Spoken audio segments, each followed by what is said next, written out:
Hello students, how are you all? I hope you all are fine. This is Mridula Jangir, faculty of Shivjyoti educational group Kota. बच्चों, आज का हमारा विषय है अनुच्छेद लेखन।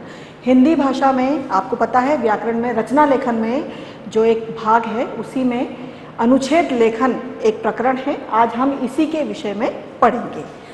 अनुच्छेद लेखन बच्चों आपको पता है, आप अनुच्छेद लिखते आ रहे हैं बचपन से।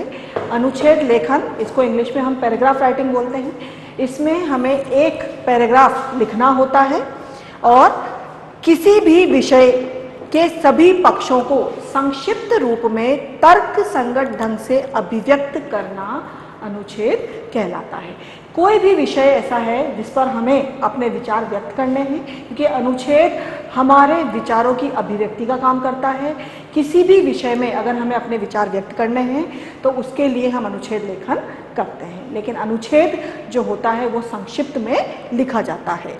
कोई भी पक्ष है, जैसे आपको सफलता ही परिश्रम की कुंजी है, अगर आपको सफलता के विषय में बात करनी है, आपको खेलों के विषय में खेलों के महत्व के विषय में बात करनी है, अगर किसी भी इसे ऐसे टॉपिक पर, किसी भी ऐसे प्रकरण पर आपको बात करनी है, अपने विचार व्यक्त करने हैं, तो उसे हम अनुच्छेद के माध्यम से व्यक्त कर सकते हैं।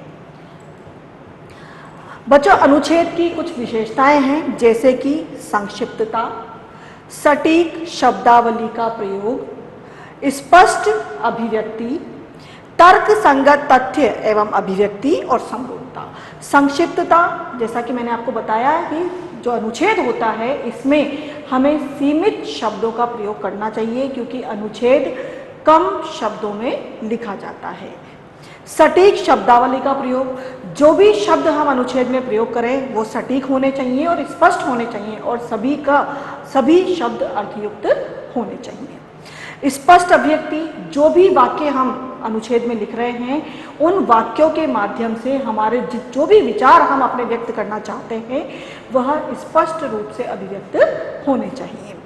तर्क संगत तथ्य, अनुच्छेद में हमें कोई भी अगर हम विषय उठा रहे हैं तो उसके लाभ हानि, उसके गुण अवगुण, उसके पक्ष और विपक्ष में बात करनी पड़ती है, तो इसलिए तर्क संगत अभिव्यक्ति को हम प्रयोग कर सकते हैं।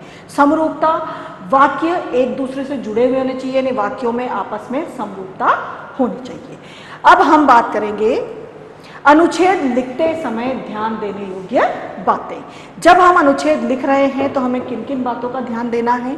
दिए गए विषय के सभी अनिवार्य बिंदुओं का समावेश होना चाहिए।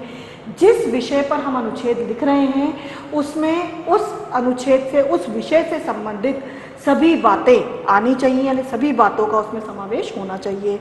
वाक्य छोटे होने चाहिए। हमें अनुच्छेद लिखते समय बहुत ज़्यादा लंबे लंबे वाक्यों का प्रयोग नहीं करना चाहिए, छोटे वाक्यों का प्रयोग करना चाहिए, लेकिन वाक्यों की जो भाषा है वो प्रभावशाली होनी चाहिए। समरूपता होनी चाहिए, वाक्य एक दूसरे से जुड़े हुए होने चाहिए। अगर वाक्य एक दूसरे से जुड़े हुए नहीं होंगे तो हम अपने विचारों को स्पष्ट नहीं कर पाएंगे। विषय को किसी अनावश्यक दिशा में नहीं ले जाना चाहिए, उदाहरण नहीं देने चाहिए, सीधे सीधे उस विषय पर आना चाहिए। जब भी हम अनुच्छेद लिखते हैं तो उसमें हमें विषय से हटकर बात नहीं करनी चाहिए। जो भी विषय हम अनुच्छेद का ले रहे हैं उसी से संबंधित हमें अपने विचार व्यक्त करने चाहिए। उदाहरण, बहुत ज़्यादा लंबे लंबे उदाहरण या उदाहरण के तौर पर लंबी लंबी घटनाओं का वर्णन अनुच्छेद में नहीं किया जाता है। सीधे सीधे विषय पर आना चाहिए। जो भी विषय हम अनुच्छेद के लिए ले रहे हैं हमें उसी के ऊपर बात करनी है, किसी भी अनावश्यक बातों को हमें इसमें समावेश नहीं करना है। मुहावरे या यथानुसार लोकोक्ति का प्रयोग अनुच्छेद में रस भर देता है। बच्चों, आपको पता है मुहावरों का प्रयोग या लोकोक्तियों का प्रयोग हम अपनी भाषा को और अधिक प्रभावी बनाने के लिए करते हैं। तो यदि हम अनुच्छेद में भी मुहावरों का प्रयोग करेंगे तो इससे हमारी भाषा और अधिक प्रभावी बनेगी। प्रयास करना चाहिए कि अनेक शब्दों के लिए एक शब्द का प्रयोग करें, क्योंकि अनुच्छेद सीमित शब्दों का होता है, तो इसमें यदि हम अनेक शब्दों के लिए एक शब्द का प्रयोग करेंगे, यानी कि ऐसे शब्दों का चयन करेंगे जिससे हमारी बहुत सी बात अभिव्यक्त हो सके, तो हमारा अनुच्छेद और भी प्रभावी बन सकता है। यदि आवश्यक न हो तो पारिभाषिक शब्दावली का बार बार प्रयोग न करें। परिभाषाएं आदि या कठिन शब्दों से युक्त भाषाओं का प्रयोग हमें नहीं करना चाहिए। शब्द सीमा का सदैव ध्यान रखना चाहिए। बच्चों, अनुच्छेद की जो शब्द सीमा होती है वो 80 से 100 शब्द होती है, तो हमें ये पूरा प्रयास करना है कि हमें इसी शब्द सीमा के अंतर्गत अपना अनुच्छेद पूरा करना है। तो इस बात को ध्यान रखने के लिए हमें शब्द सीमा का हमेशा ध्यान रखना चाहिए और 8 से 10 लाइन से ज़्यादा का हमें अनुच्छेद नहीं लिखना चाहिए। दिए गए विषय की परिभाषा देने से बचना चाहिए। कोई भी ऐसा विषय है, हमें परिभाषाएं देने से बचना चाहिए, केवल उसके महत्व को ही हमें बताना चाहिए। अंतिम पंक्ति में आपके अनुच्छेद लेखन की दिशा अवश्य अभिव्यक्त होनी चाहिए। आप अनुच्छेद किस कारण से लिख रहे हैं, अंतिम पंक्तियों में वो निष्कर्ष आपको अवश्य लिखना चाहिए। तो बच्चों, आपको समझ में आ गया होगा कि अनुच्छेद लिखते समय हमें किन किन बातों का ध्यान रखना चाहिए। अब हम एक उदाहरण देखते हैं और उस उदाहरण के माध्यम से आप लोगों को ये पता लग सकता है कि हमें किस तरह से अनुच्छेद लिखना चाहिए, कैसी भाषा का प्रयोग करना चाहिए, तो आपको भी समझ में आ जाएगा। तो एक उदाहरण मैंने यहाँ पर लिया है। असफलता सफलता का सोपान है। सोपान यानी सीढ़ियाँ, ऊपर चढ़ने की सीढ़ियाँ। जब तक व्यक्ति अपने जीवन में असफल नहीं होगा तब तक वह सफलता को प्राप्त नहीं कर पाता। कोई भी व्यक्ति किसी भी क्षेत्र में अगर सफल होना है तो असफलता का स्वाद भी उसे चखना होता है। तो उसी के ऊपर एक अनुच्छेद लिखा हुआ है। असफलता और सफलता जीवन रूपी सिक्के के दो पहलू हैं। जरूरी नहीं है कि हमें हमेशा सफलता ही मिलती रहे। असफलता और सफलता दोनों हमें जीवन में प्राप्त होती है। इन दोनों पहलुओं से अनुभव लेता हुआ ही इंसान आगे बढ़ता है। जिस व्यक्ति ने जीवन में दोनों पहलुओं को देखा है, जिसने असफलता को भी देखा है, सफलता को भी देखा है, वही इंसान हमेशा आगे बढ़ता है। जिन गलतियों के कारण व्यक्ति असफल होता है उन्हें ही सुधार कर वह सफल बन जाता है। हार कभी भी अंत नहीं होती। अगर हम एक बार असफल हो गए तो ऐसा नहीं है कि हम उससे निराश हो जाए, बल्कि वह हमेशा के लिए एक नए आरंभ का आधार होती है।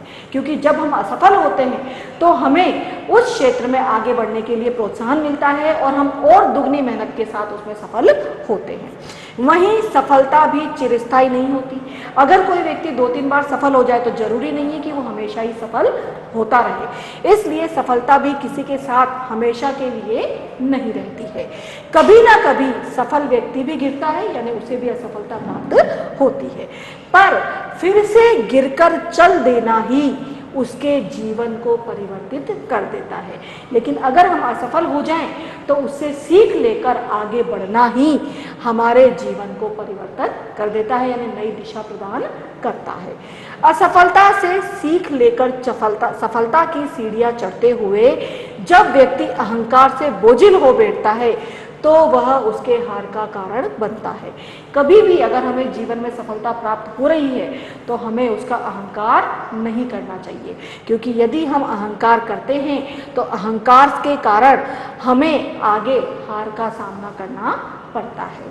और जब उसी अहम को त्याग कर आगे बढ़ते हैं और जब अहंकार को त्याग करके हम आगे बढ़ते हैं तो वह उसकी जीत बन जाती है, यानी वो निश्चित रूप से सफलता प्राप्त करता है। तो आई थिंक बच्चों, आपको अनुच्छेद समझ में आया होगा कि आपको किस तरह से अनुच्छेद लिखना है। आप किसी भी विषय पे अपने आप अनुच्छेद लिखने का प्रयास करेंगे तो आप भी आसानी से अनुच्छेद लिख पाएंगे। ठीक है बच्चों, तो ये है हमारा अनुच्छेद लेखन। धन्यवाद।